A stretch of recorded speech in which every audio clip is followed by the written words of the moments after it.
Hello friends, welcome you all again to this concept through question series. And in this video, I'm going to discuss a few more questions from this environmental law section. Okay, so here's the first question for you.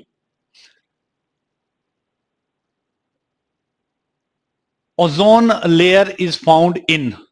So these are the different regions of the Earth's atmosphere, as you know, and you are supposed to tell which one of these out of these which that is in which particular region your ozone layer is located. So this is a very simple straightforward answer. So basically this is related in the this is situated in the or located in the stratosphere. So this is the structure of the earth as Earth's atmosphere, as you may be knowing that the lowest layer of the Earth's atmosphere is known as what? Troposphere, right?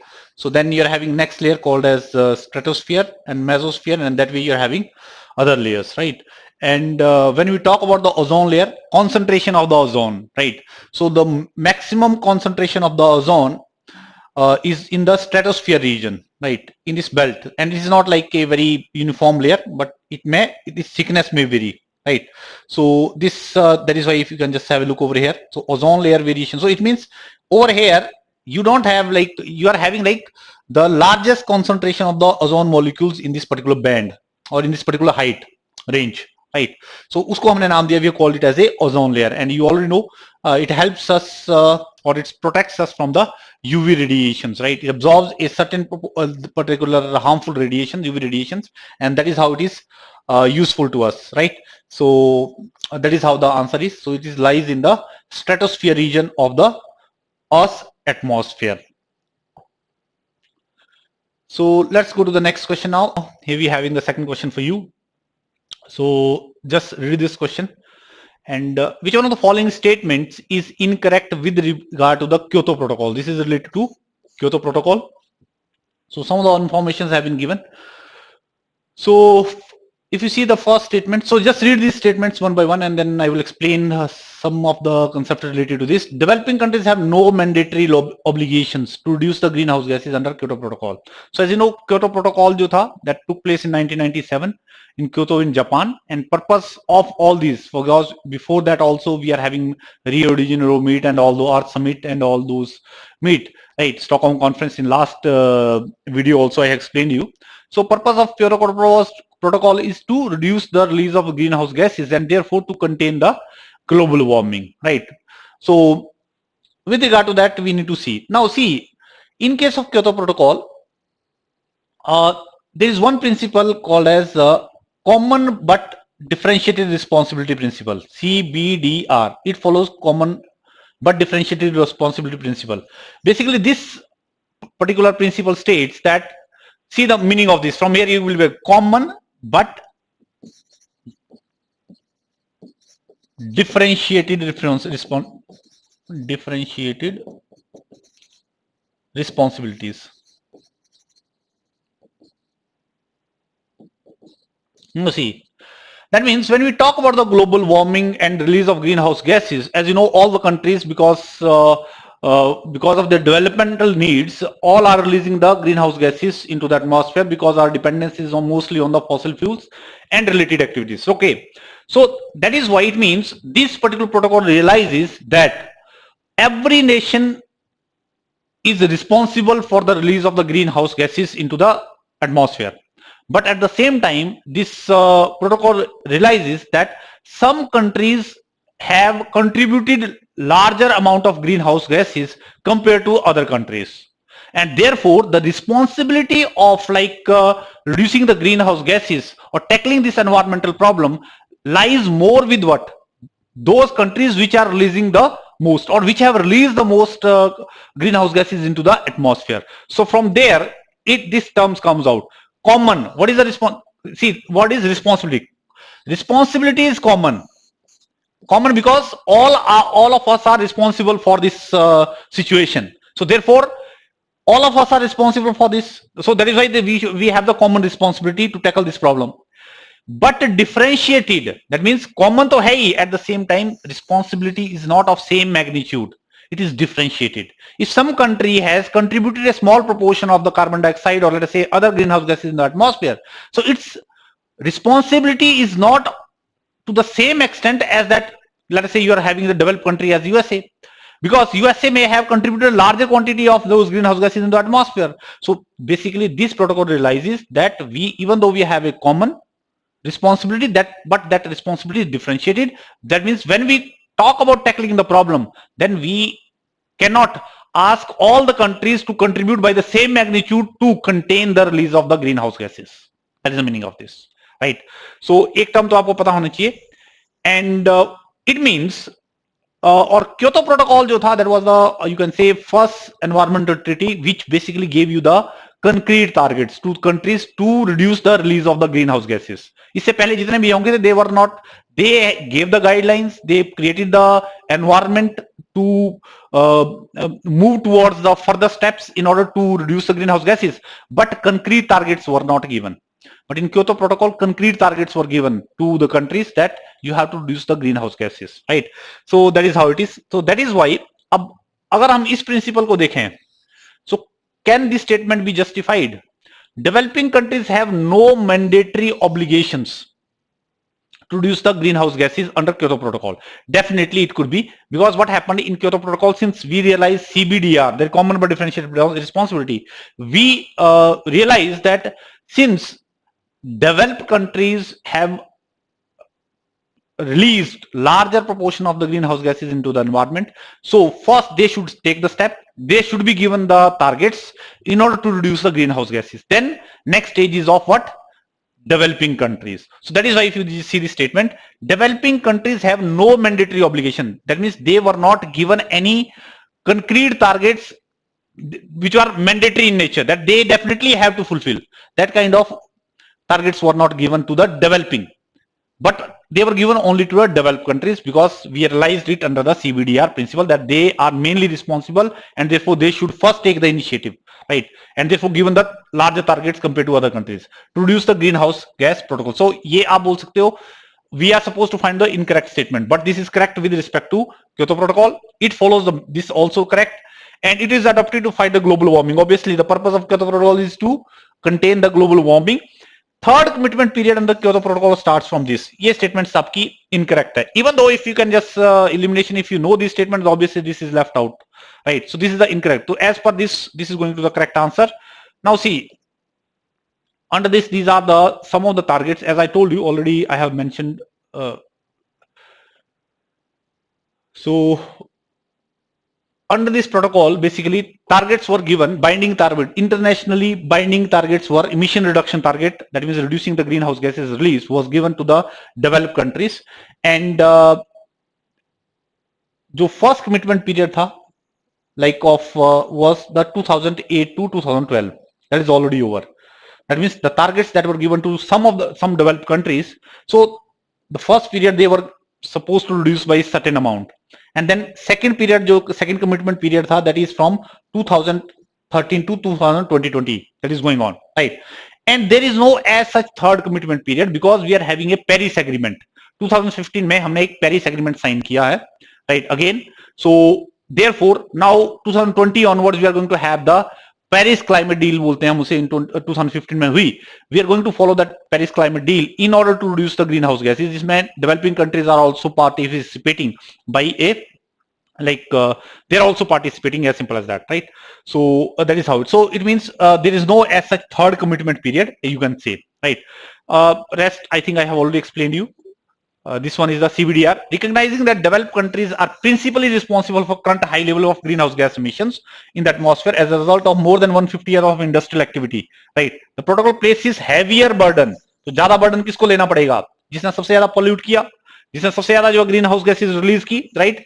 On the developed nation. So it was the developed nation which have released a larger quantity of greenhouse gases in the environment. Then therefore they should be given the target initially. And as I told you, now we are in the Paris climate deal.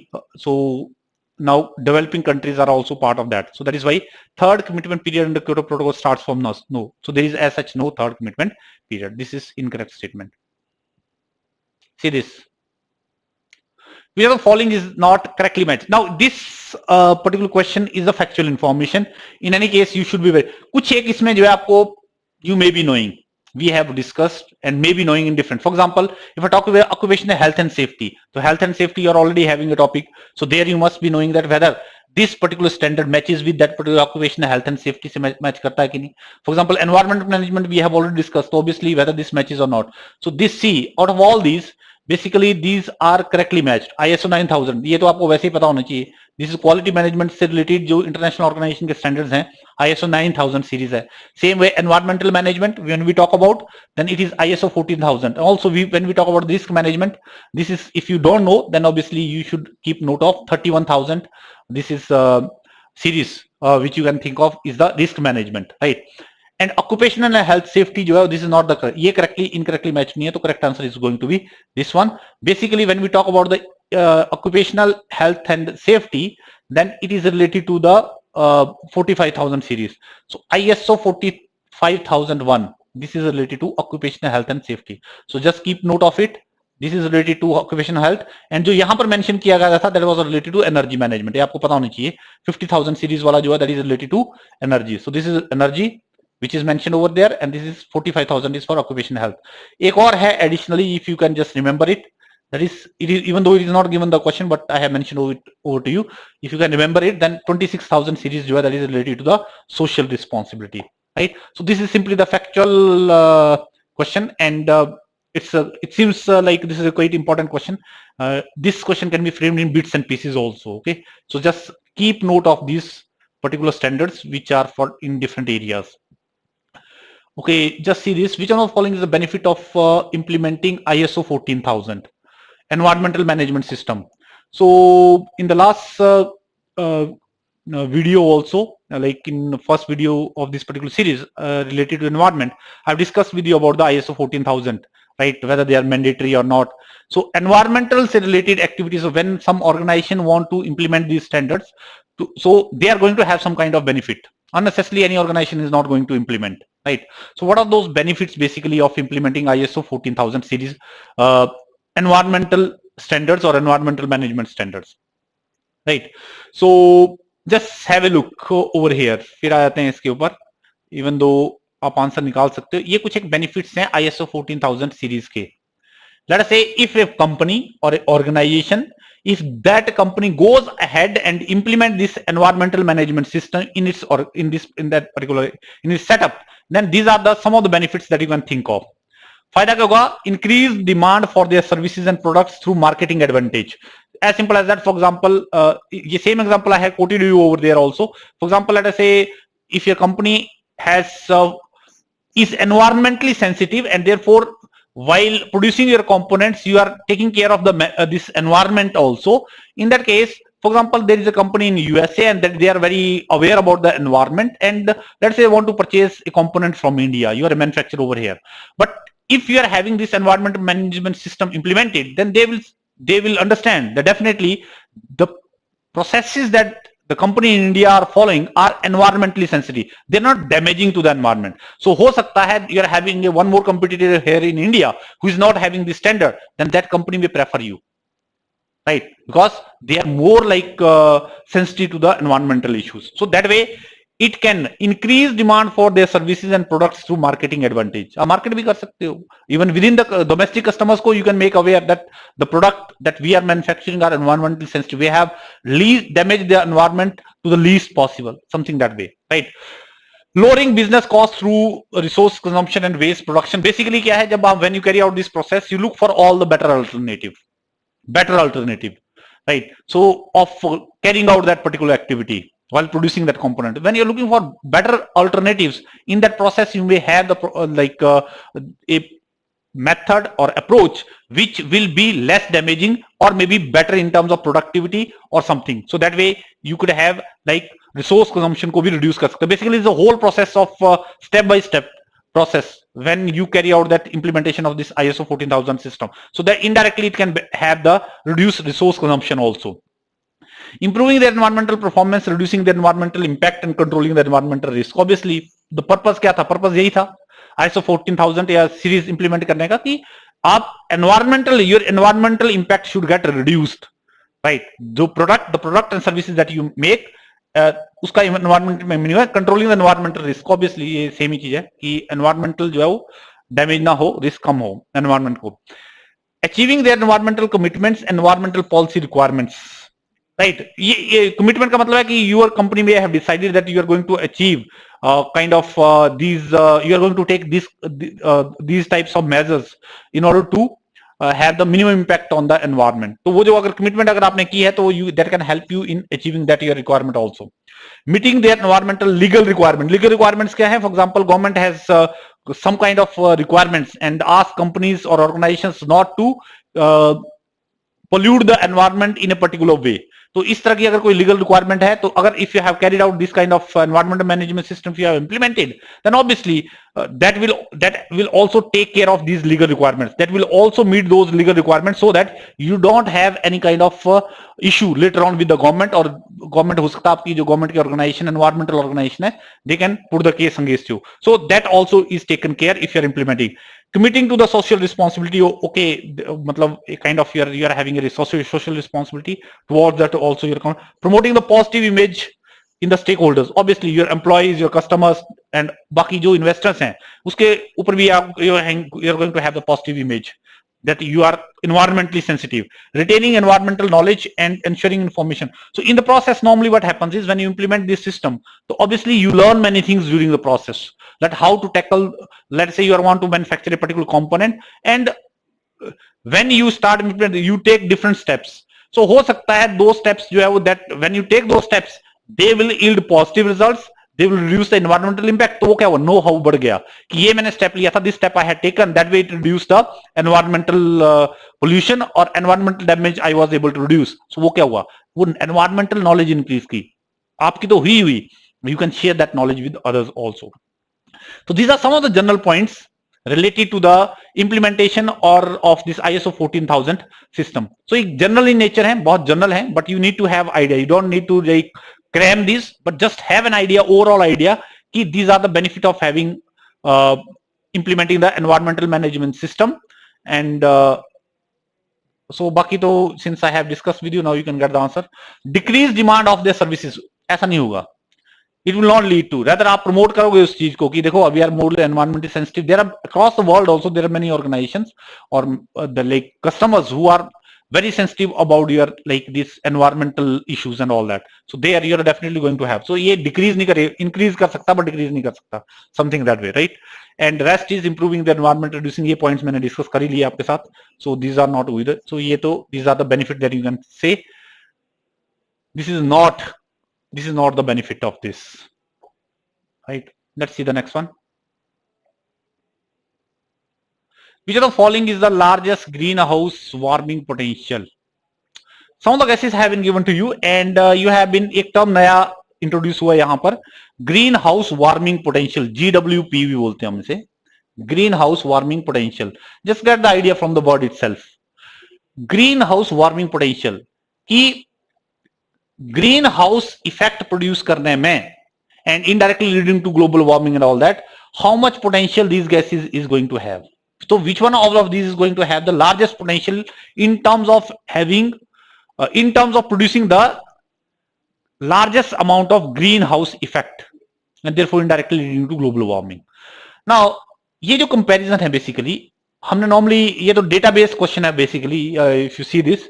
So when you compare the different gases in terms of their potential to have a greenhouse effect, then normally we make that comparison with respect to carbon dioxide. तो हम क्या करते हैं, normally बोलते हैं कि let's say if we take the carbon dioxide, 1 ton of carbon dioxide, if we take the 1 ton of carbon dioxide and also we take the 1 ton of any other gas which are in greenhouse gas. Let us say we already know that methane is a greenhouse gas, right?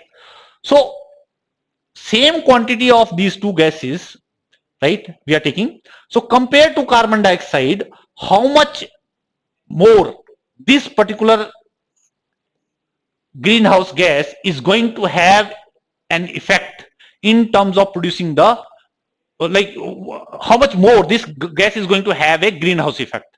कि इसके comparison में if with same amount of this carbon dioxide के comparison में how much more warming potential or greenhouse effect producing potential this particular gas is going to have, उसको हमने नाम दे दिया है ग्रीन हाउस वार्मिंग पोटेंशियल। तो सिंपलेस्ट टर्म है, कितना ज्यादा जो है वो ग्रीन हाउस ज्यादा प्रोड्यूस करेगी compare to carbon dioxide when you are taking the same quantity of both this gases. तो if that be the case, then just see the factual information over here.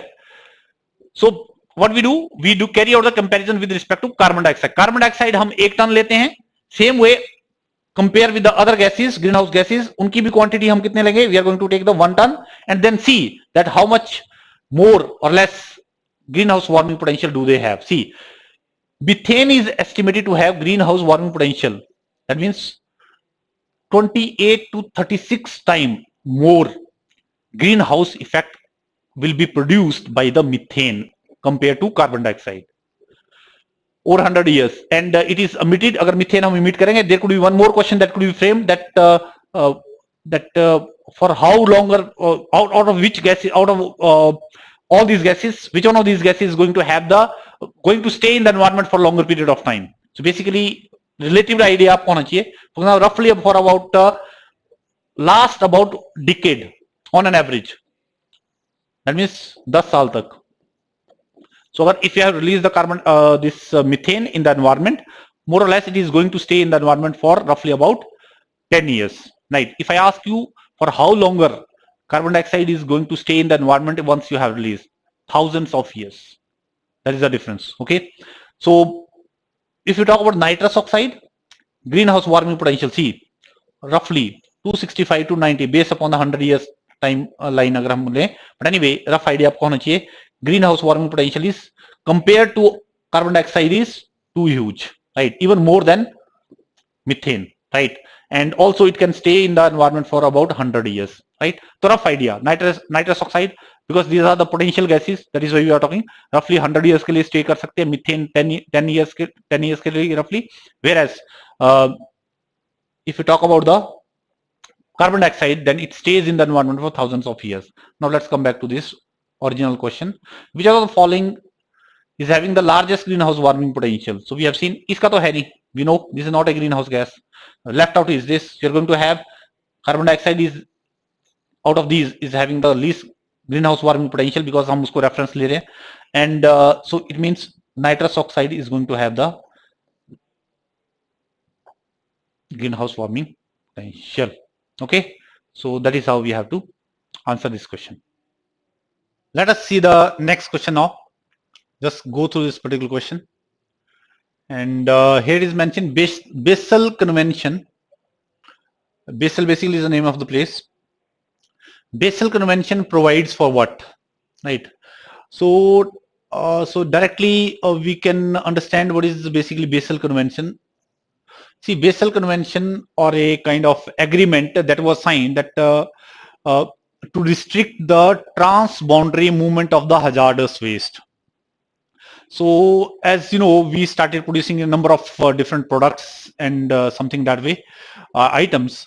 Then what happens is that a lot of waste got generated, and mostly it was the hazardous waste. Now, for example, you could have like e-waste, let us say, for example. So under e-waste also, you are having many kind of hazardous waste, lead है मान लिया उसमें, या some kind mercury है. So these are the elements which constitute those wastes, right? And they are very harmful. So not only these, but there are huge number of different items which constitute different kinds of such substances which are hazardous, highly hazardous. Okay, so earlier what used to happen is that particularly the developed countries, what they used to do is this hazardous waste they don't use to dispose of at their own end, but जहां पर generate हुआ they don't use to dispose it over there, because if they do that right now also, if you think of the cost of disposal of the hazardous waste, particularly in the developed countries, is large. So what they used to do is, because developing countries, what I mentioned is developing countries, they were not having that facility, they were not much aware. So these developed countries, what they used to do, whatever the hazard waste, instead of disposing it at their own end, they use it to transport to these developing countries, particularly the least developing countries. जो countries बहुत ही या तो poor हैं, something, those kind of least developing countries, they used to dump that particular hazardous waste in those countries. तो instead of that way it was easy for them because cost got reduce, ship पे डाल देना and then ship will go and just dispose it off over there on those smaller islands, smaller countries and least developing countries, and that way that this waste was imposing the health hazard to those smaller countries, least developing countries. So that was one agreement or kind of convention was made, rather agreement was signed between the countries that there should be no transboundary movement of the hazardous waste. Transboundary का मतलब है from one country to another country there should not be movement of the hazardous waste. Every country where that particular hazardous waste is getting generated, it has to be disposed of in that country only. Whether that process is costly or not, irrespective of that, they have to carry out the disposal of that particular hazardous waste in their own country. So that was covered under this convention called as Basel Convention. Okay, so just have a look. I think whatever I spoke, that is mentioned over here. The Basel Convention on Control of Transboundary. Transboundary का मतलब है that is between transboundary. That means passing through the boundary of one country and going to another country. So controls the transboundary movement, that it should not go from one boundary, that is one country to another. Movement of hazardous waste and their disposal. Or at the same time, it is mentioned that okay, if it will not go beyond your boundary, then what are the methods that you need to follow to dispose of that particular hazardous waste? Usually known as Basel Convention is an international treaty, international agreement that was designed to reduce the movements of the hazardous waste between nations, right?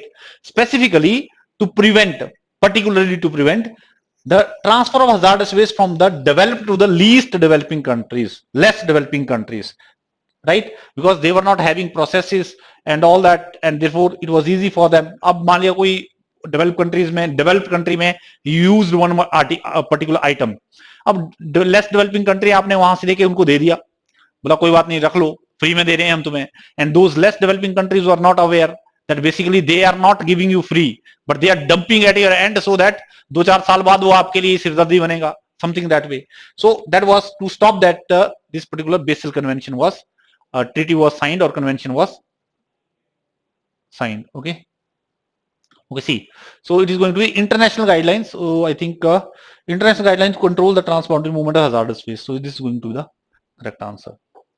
See the next question.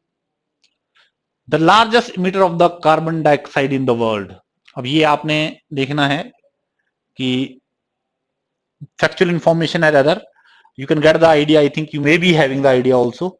You have to get the idea that किसकी developmental needs ज्यादा हैं, right? जिसकी developmental needs ज्यादा हैं, basically that country is going to consume lot of those fossil fuels, because our developmental needs, for our developmental needs, our dependence is only on the, not only on the fossil fuels, but larger dependence is on the fossil fuel, and therefore we are releasing a lot of, particularly the carbon dioxide, right?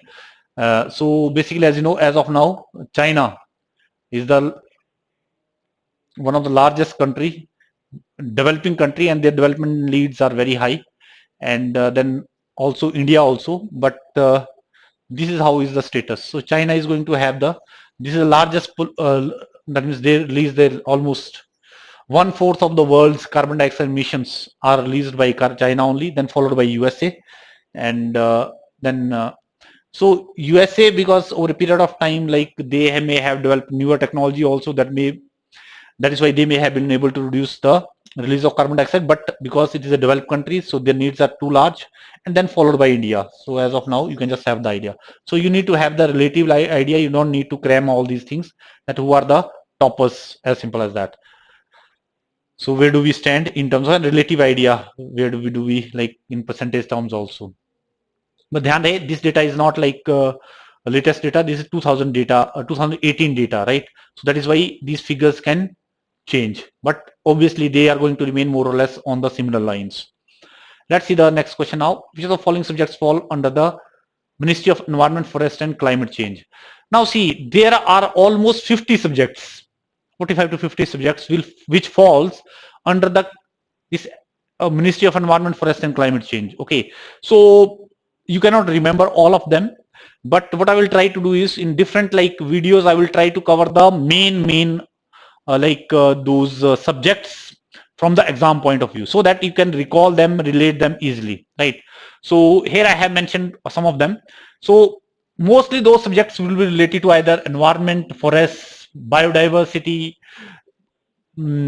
air pollution, environmental pollution, sorry, water pollution, etc., etc., climate change, etc., right?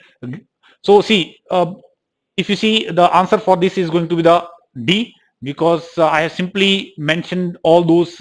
I have taken the some of the three those subjects over here, and obviously this is a factual information that in any case you have to remember. So like biodiversity conservation, including lakes and wetlands. Okay, biodiversity, the different life forms.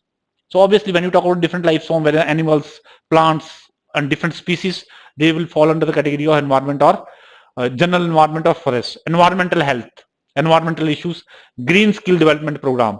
So ये थोड़ा सा हटके है. So you have to remember it from the green skill. So if you are talking about the green skill development, it means you are talking about something forest and related issues, okay, and environmental issues. So वो भी. So all these three basically fall under the environmental, forest, and climate change. So just have the little idea so that you can identify if it is asked in the examination. And as I told you, I will take some more I cannot even, if I want to display, I can display all those 50, but in that case you will not be able to relate it. It will be chaotic.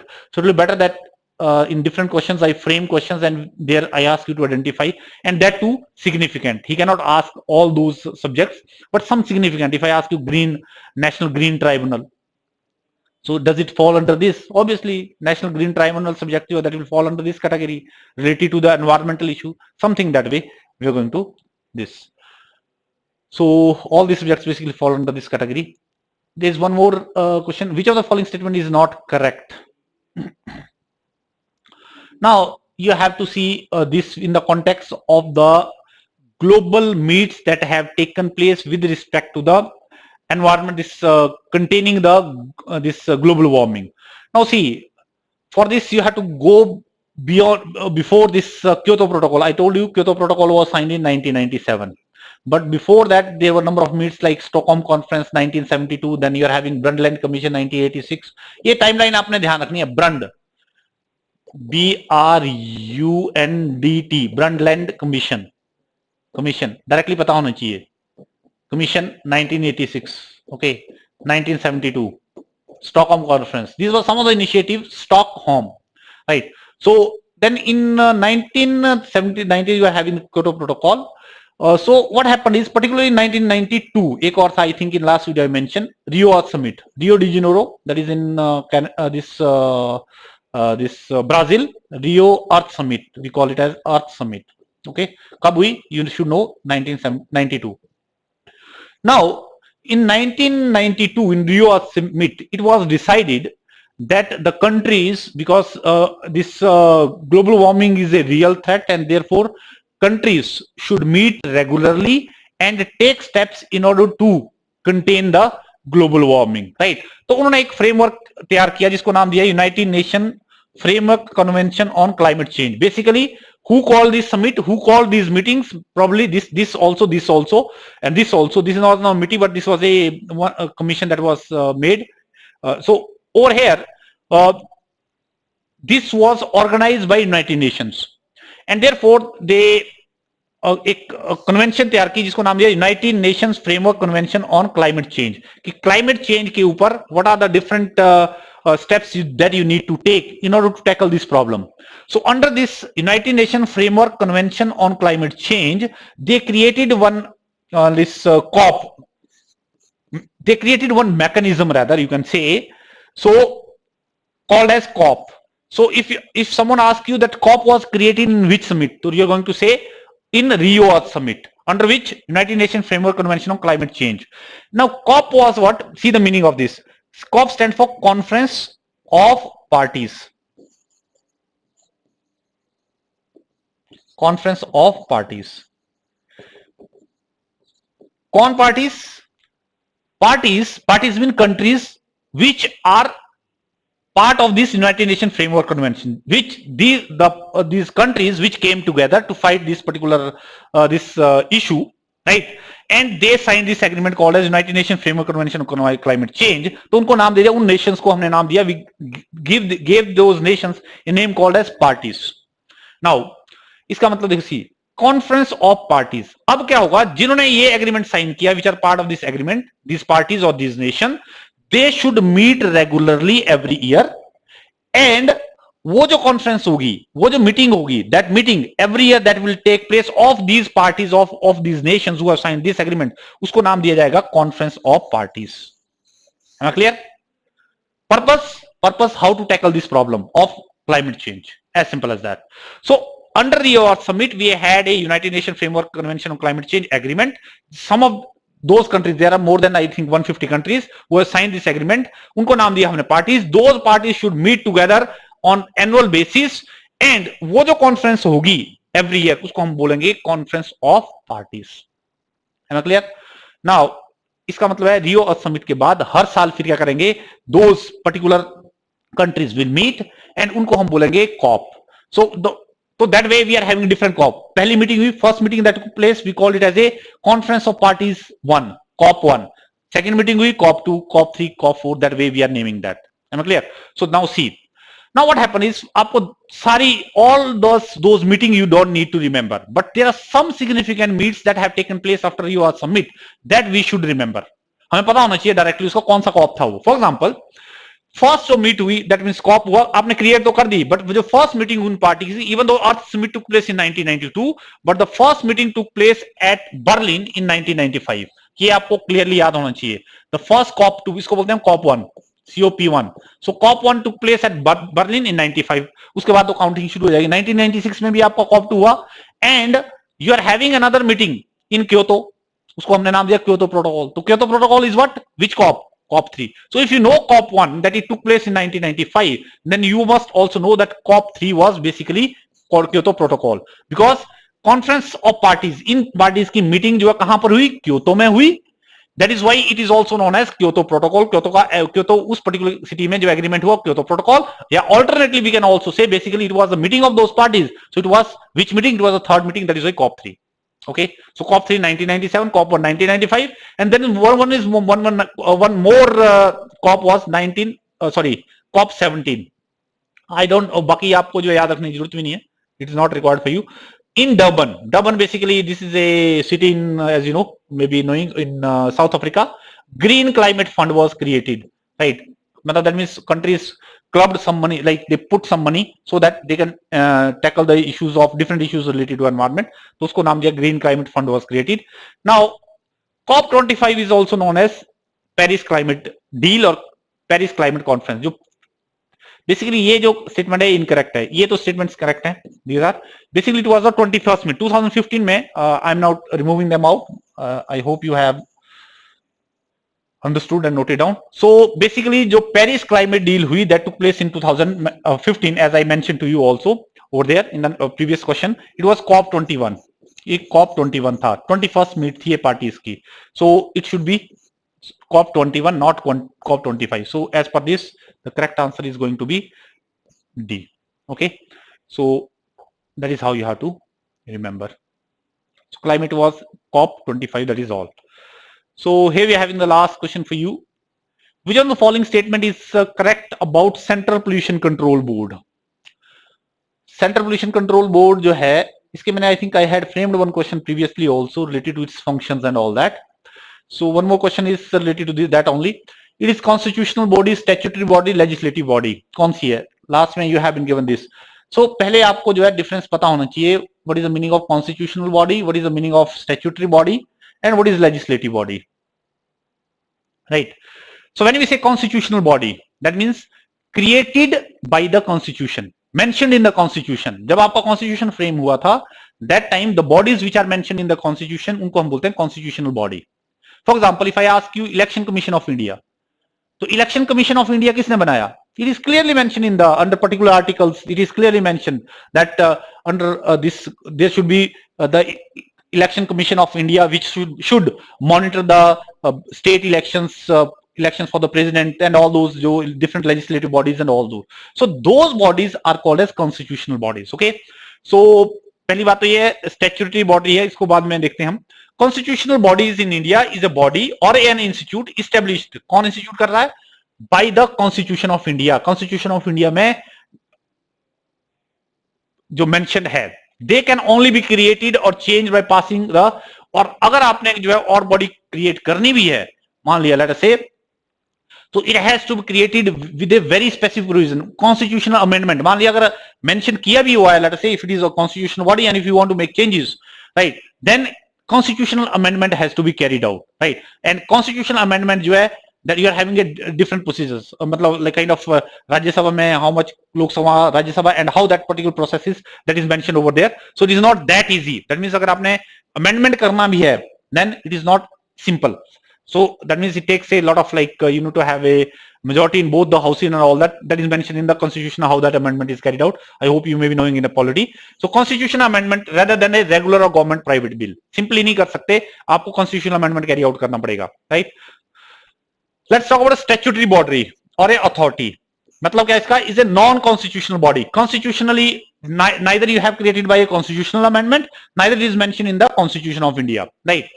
But क्या कर सकती है? Parliament has authority to create that body. So if parliament has in a simple process, if they have created that body, then उसको हम नाम देंगे statutory body authority. Statutory body are authorized to pass the law, take decision on behalf of the state. तो obviously government ने जो क्या किया, उसको एम्पावर कर दिया दैट पर्टिकुलर बॉडी को to carry out the some decisions और एक्शंस, राइट? तो उसको हमने स्टैट्यूटरी बॉडी दिया. करेगा कौन? Obviously this particular parliament is going to take make that particular body. Those statutory body है, right? But not by the what? Constitutional amendment act. Constitutional amendment. And third one is the legislative body. Legislative bodies कौन से? जो law बनाती हैं, law making bodies. जैसे if you say state legislative body, Vidhan Sabha, Rajya Sabha, Vidhan Sabha, that means you are having this in every state you are having that legislative body, right? उसको क्या बोलते हैं हम? विधानसभा.